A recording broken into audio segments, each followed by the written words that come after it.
New tonight, bringing back bike sharing. The Davis City Council weighing whether to allow rental bikes and scooters in town after banning them 4 years ago.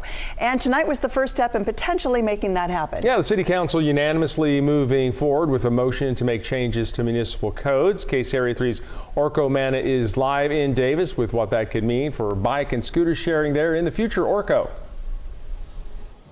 Well, today the Davis City Council decided to move forward with looking at those municipal changes, but there needs to be a second reading before they're officially approved. If that happens, that could lead to hundreds of e-bikes and e-scooters in Davis, thanks to a proposed pilot project.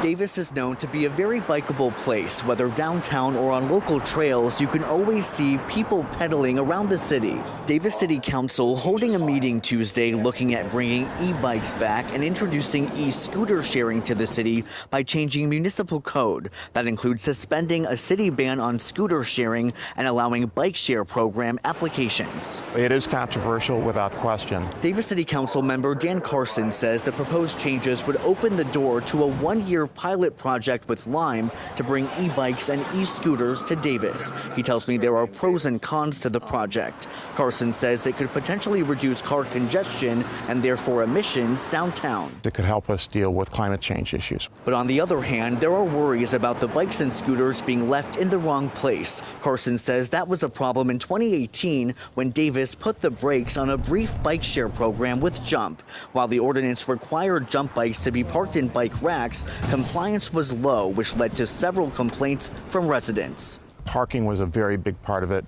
Concern about folks who are disabled, having sidewalks blocked and so forth. That's why there are changes this time around, with Lime responsible for making sure things don't spin out of control. One key provision for me is a 90-minute requirement for them to respond to a parking issue after they hear from the city. That could go a long way to make things better. In addition to parking enforcement, other main features of the new plan with Lime are that it would bring 500 bikes and 300 scooters to Davis. There will be a fee to use them, but also a low-income program, and the city can terminate the project at any point. Those we spoke to have mixed opinions. And I'm not a huge fan, just because when I was living in Seattle, they would throw them kind of in the lake all the time, so you just see them all over as pollution, and people just like leave them all over. I'm an environmental policy major, so that was one thing that I really liked about it, is having more sustainable options available, especially for people who don't have their own personal vehicles. If the wheel moves forward on this proposed project, Carson says accountability will be key. We need to make sure that this company lives up to any promises that it makes.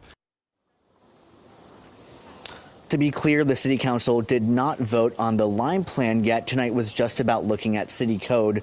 The second reading of those proposed municipal changes will happen at a future meeting. Reporting live in Davis tonight, Orko Manna, KCRA 3 News. All right, Orko, thank you. And by the way, if city leaders do approve those code changes, they would take effect after 30 days.